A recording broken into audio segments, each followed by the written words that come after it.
Au Québec, la distribution et la vente de marijuana relèvent de l'État, donc du gouvernement. Et pour parler des derniers préparatifs, je retrouve Alain Brunet, qui est le grand patron de la Société québécoise du cannabis, la SQDC. Bonjour, M. Brunet. Oui, bonsoir. C'est donc à 10 heures qu'ouvrent les toutes premières succursales de Marie demain au Québec. Est-ce que vous êtes prêts? Oui, on est prêt absolument. Alors, à ce moment-ci, on est prêt à faire feu dès demain matin, autant sur le site web transactionnel qu'avec nos 12 premières succursales. Oui, et pour commencer justement avec les succursales, il va y en avoir 12 au départ, 3 à Montréal, Rimouski, Lévis, Joliette, Mirabel. Est-ce que vous vous attendez à ce que ça se rue aux portes, que vraiment il y a un gros achalandage? Oui, donc nous, on s'est préparé en fonction d'un achalandage qui peut être important parce qu'il y a une question de curiosité. C'est quand même un phénomène de société. Ça peut aussi être considéré comme historique. Donc, beaucoup de curieux pourront venir nous visiter et on veut que ça se passe bien. Donc, on n'a pas pris de chance. On s'est préparé en conséquence qu'il y ait un achalandage important. Et si ce n'est pas le cas, bien, il n'y a pas de souci, on sera prêt. Est-ce que vous avez prévu de la sécurité pour commencer, des gardiens de sécurité aux portes des succursales pour le début des opérations? Oui, absolument. Alors, de façon générale, nous, on a un gardien de sécurité en présence dans nos succursales pour toutes les heures d'affaires. Normalement, là, il y a toujours un gardien de sécurité. Mais pour l'ouverture, on a prévu un peu plus de sécurité. Comme ça, s'il y a des lignes à bien gérer ou des choses comme ça à faire, bien, on aura la relève pour le faire et puis on sera bien prudent. Donc, éviter les possibles débordements. On va le voir sur les images pour l'environnement de ces succursales-là. Ça se veut très sobre. Évidemment, pas de dégustation comme on a à la SAQ. On ne veut pas en faire une expérience pour les clients. Comment ça va se passer une fois que les clients vont entrer dans une succursale? Donc, la première étape, c'est dans le vestibule. Dès au début du parcours, on va s'assurer que toutes les personnes présentes dans la succursale sont majeures. Et si on a des doutes, on va carter les gens, on va s'assurer de l'âge minimum qui est 18 ans. Et ça, même pour les enfants accompagnés d'adultes, on ne peut pas, c'est la loi qui prévoit ça, on ne peut pas avoir d'enfants accompagnés d'adultes. Donc, il faut s'assurer de bien gérer cette situation-là qui pourrait être un peu plus délicate. Ensuite, bien, le parcours de conseil, je dirais, dans l'aire de vente, c'est vraiment en la présence de nombreux conseillers qui ont été formés beaucoup là, sur les effets du cannabis. Aussi, dans une approche de conseil, de santé, on peut parler des effets, des contre-indications, etc., de telle sorte qu'on puisse vraiment vulgariser, je dirais, et bien expliquer, parce que c'est nouveau pour tout le monde. Et c'est le but de la SQDC, de bien faire en sorte là, qu'on convertisse le marché noir au marché légal, mais de façon prudente et dans un souci vraiment, c'est une mission sociale. Donc, beaucoup d'informations, de sensibilisation, si je comprends bien. J'ai lu quelque part qu'il va y avoir au-delà de 183 produits différents offerts. Est-ce que c'est le cas? Oui, absolument. Sauf que là, en démarrage, on aura autour de 110 produits. Parce qu'il n'y a pas seulement que la SQDC qui se met en place, toute l'industrie, je dirais, légale de transformation ou de production, je devrais dire, se met en place. Alors, c'est nouveau pour tout le monde. Oui. Et puis là, pour les premiers mois, on s'attend à ce qu'il puisse manquer des produits, qu'on n'ait pas toute la variété ou qu'on n'ait pas tout le temps toutes les quantités nécessaires. Puis ça, on peut parler des 6 premiers mois. Question que le rodage se fasse bien puis que tout se mette bien en place. Ensuite, pour les prochaines années, on n'a pas de souci de rareté de produits, mais pour le démarrage, ça peut être un peu plus difficile. Donc, de la Marie par gramme en joint, de l'huile également, c'est ce qu'on va retrouver? Oui, aussi moulu et de l'huile en atomiseur ou en gélule aussi qu'on peut ingérer. Le prix maintenant, ou les prix de ces produits-là, on dit que ça va se coller sur le marché noir. Est-ce que c'est le cas? Absolument. Puis la mission, comme je disais tantôt, Oui. c'est de convertir le marché. Mais s'il y a une barrière à l'entrée avec le prix qui est trop élevé, on n'y arrivera pas. Donc, c'est important d'être au juste prix, d'être vraiment en correspondance du marché noir. Et pour parler concrètement, là, ici au Québec, le marché, d'ailleurs, il y a beaucoup de veille qui se fait à travers Statistique Canada qui nous donne un peu la réalité des prix sur le marché noir. Et c'est au Québec, pour l'ensemble du Canada, que les prix sont les plus bas. Et on aura des produits équivalents à 5,29 le gramme de disponibles. Alors, ce qui correspond quand même bien au prix du marché noir. Bon. Le but, évidemment, de cette législation-là du gouvernement Trudeau, c'était entre autres de s'attaquer au marché noir, de contrer le marché noir. Vous me l'avez dit à quelques reprises. On veut concurrencer le marché noir. Jusqu'à quel point vous pensez justement être en mesure de faire compétition au marché noir de la marijuana au Québec? Moi, je pense qu'on doit avoir une approche vraiment dans le long terme, donc très prudente. Et la question du marché noir, pour nous, c'est une question de plusieurs générations, je dirais. Donc, pourquoi l'illustration, en fait, c'est une génération, c'est entre 5 et 7 ans. Puis si on dit quelques générations, bien, c'est une dizaine d'années et plus. Alors, dans un premier temps, là, concrètement, ce qu'on pense, c'est qu'après une année complète d'opération où on aura fait le tour, donc dans plus d'un an d'ici, on pourrait aller chercher jusqu'à 30 du marché noir. Et ensuite, bien, ça va cheminer, puis on pourra développer le marché puis s'installer tranquillement. Mais ça ne se fera pas à court terme, ça c'est clair. On est très, je vais dire, pragmatique par rapport à ça. Il faudra faire les étapes une à une. Oui, parce que, bon, 30 dans un premier temps, ça veut dire qu'il en reste encore 70 à aller chercher. Ça veut dire qu'il va falloir être patient avant de voir les effets escomptés de la loi de M. Trudeau. Absolument, mais une loi comme ça qui a des implications à tous les niveaux de la société, moi, je pense que c'est normal que ça se passe dans le long terme. Alors, il faut bien gérer les attentes à ce niveau. Et d'ailleurs, pour notre part, au niveau de la distribution ici au Québec, pour la SQDC, bien, seulement mettre le réseau en place pour avoir un réseau qui est quand même assez mature et qui couvre bien le marché, on parle de 3 ans. Donc, on s'est donné un objectif de 100-150 succursales sur un horizon de 3 ans. Donc, ça aussi, il faut prendre le temps de l'installer et de bien le faire. Puis, il faudra s'adapter aussi à ce qui va émerger. Donc, c'est normal qu'on n'ait pas tout prévu parce que c'est tout à fait nouveau pour tout le monde. Oui. Donc, il faut avoir la souplesse, l'agilité d'être en mesure de bien capter le marché et de s'adapter avec l'évolution. Je vous écoute, M. Brunet. Finalement, on est en gros projet pilote là, actuellement au Québec, Absolument. Comme ailleurs au pays. D'ailleurs, c'est une très bonne formulation. Nous, on dit les 12 premiers magasins, ce sont comme nos 12 premiers projets pilotes pour vraiment expérimenter le marché. Puis, on a attaqué ce défi avec beaucoup d'humilité. On n'a pas la prétention d'avoir tout réglé. On veut être prudent, bien faire, mais on s'est donné une base solide pour bien faire les choses et surtout une base solide à partir de laquelle on pourra s'adapter beaucoup et où on aura beaucoup d'agilité. Donc, avec l'écoute, en comprenant bien ce qui se passe, comment le marché s'installe, on pourra s'adapter. Puis si on doit réajuster le tir, on le fera avec beaucoup d'agilité. En tout cas, c'est clair que vous, en tant que grand patron de la SQDC, vous entendez le faire avec beaucoup de transparence. Là. Vous écoutez parler, vous allez être très ouvert sur les ajustements, ce qui s'en vient, s'il faut rectifier le tir. Je pense que vous allez être ouvert à le communiquer avec la population. S'il y a des ratés, on va le savoir. Absolument, absolument. Bon, mais on va prendre acte. Je veux vous entendre sur un autre gros défi quand même pour le gouvernement. C'est que vous voulez quand même pas faire de cette activité-là, de la vente de marijuana, une activité lucrative. Comment est-ce que vous trouvez l'équilibre entre la vente de marijuana au Québec et le fait qu'il faut que ça reste contenu, il faut que ça reste contrôlé? Comment vous trouvez votre équilibre dans ça? Alors, c'est un équilibre, c'est le terme est juste. Et la loi qui nous encadre, la loi 157 du Québec, est très claire à cet effet, mais je trouve que c'est bien né, c'est bien parti. Alors, dans le sens suivant, la mission, c'est vraiment d'aller convertir le marché noir pour l'amener au marché légal sans le faire croître.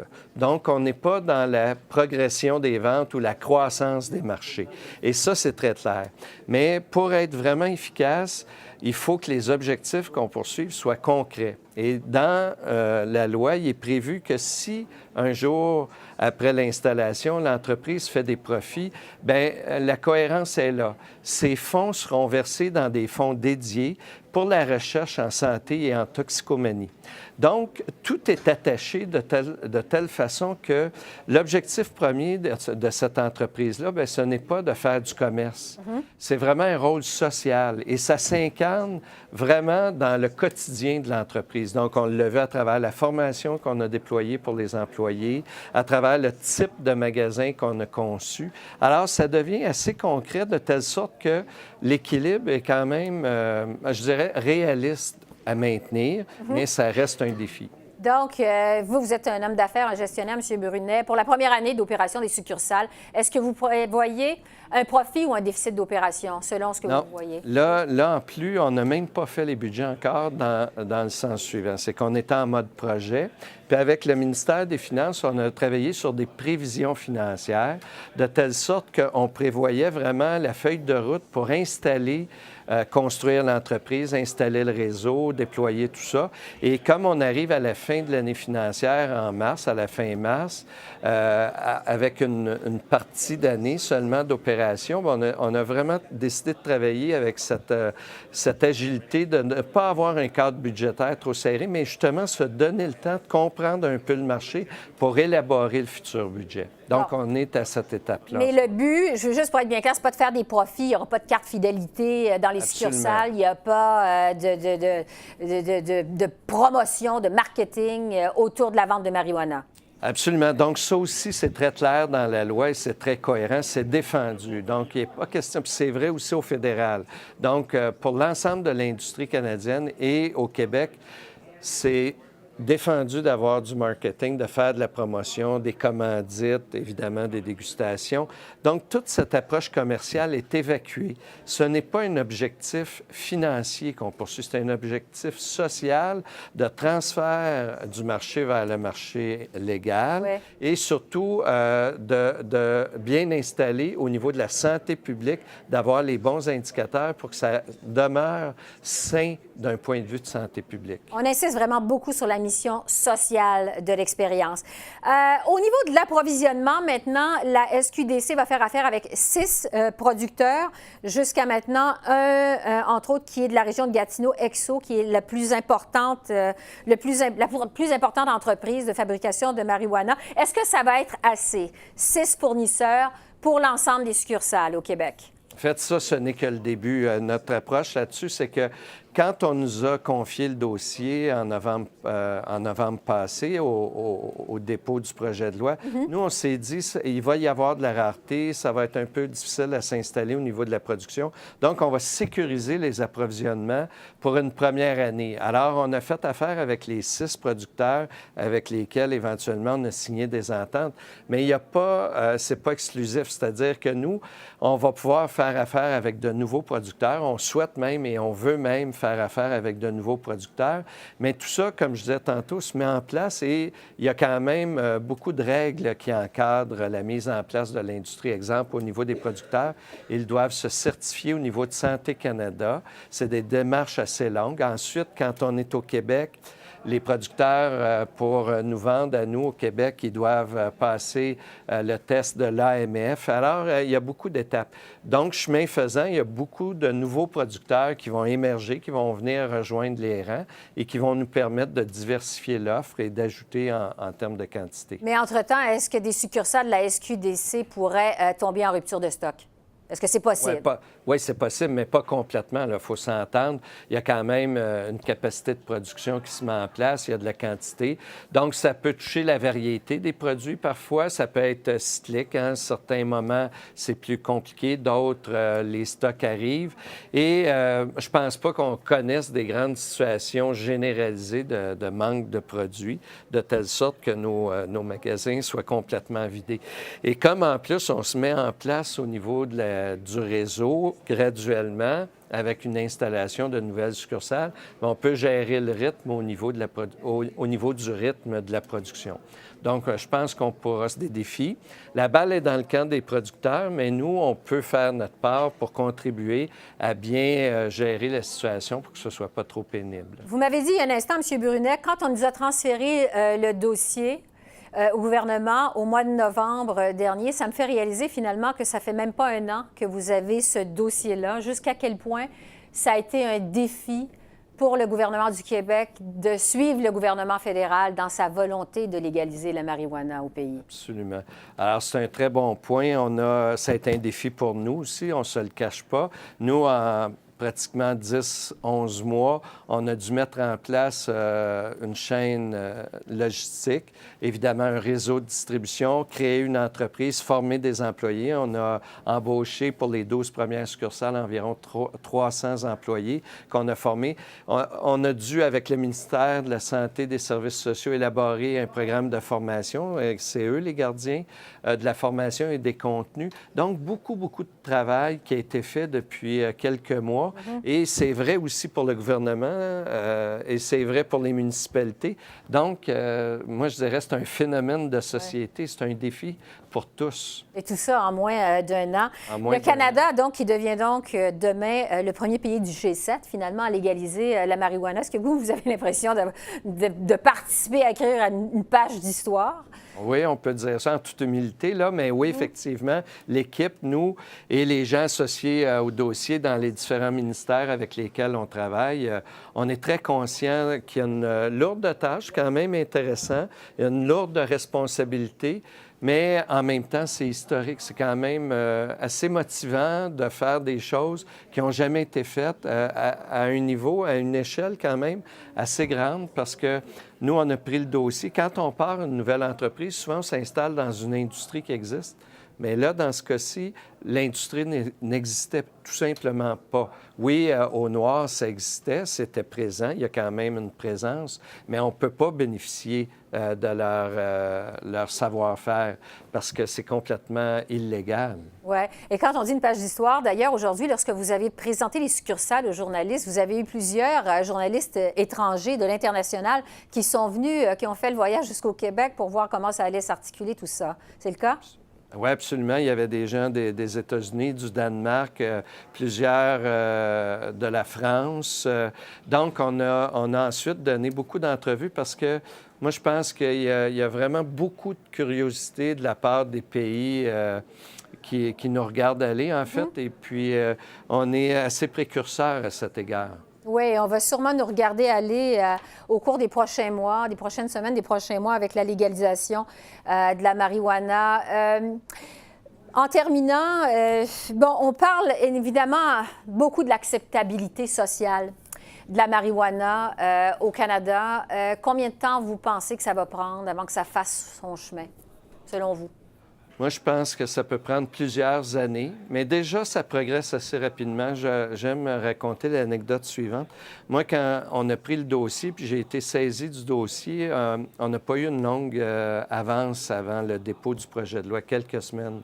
Et là, maintenant, je regarde autour de moi la réaction des gens qui m'entourent, qui travaillent dans le dossier en novembre passé et maintenant, seulement 11 mois plus tard, et ça a déjà beaucoup évolué autour de moi.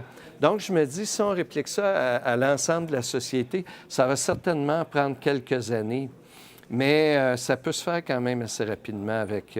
actuellement, hein, la communication se passe rapidement, on peut se comparer, donc les choses bougent vite, mais il faut prendre le temps de bien faire les choses malgré tout. C'est l'avenir qui va nous le dire, évidemment, au niveau de l'acceptabilité sociale. Alain Brunet, j'ai le sentiment que vous avez eu une très grosse journée aujourd'hui, que vous allez en avoir une très grosse demain également. On va vous laisser aller. Alors, le plus gros défi demain matin pour vous, qu'est-ce que c'est? C'est de s'assurer que tout se passe bien. Et puis ensuite, quand ça sera bien parti, c'est de suivre le dossier, s'ajuster, puis avoir justement l'écoute d'être en mesure de capter ce qui ne va pas, puis de bien faire pour corriger le tir. Alain Brunet, grand patron de la SQDC, Société québécoise du cannabis, merci beaucoup de cette entrevue. Merci.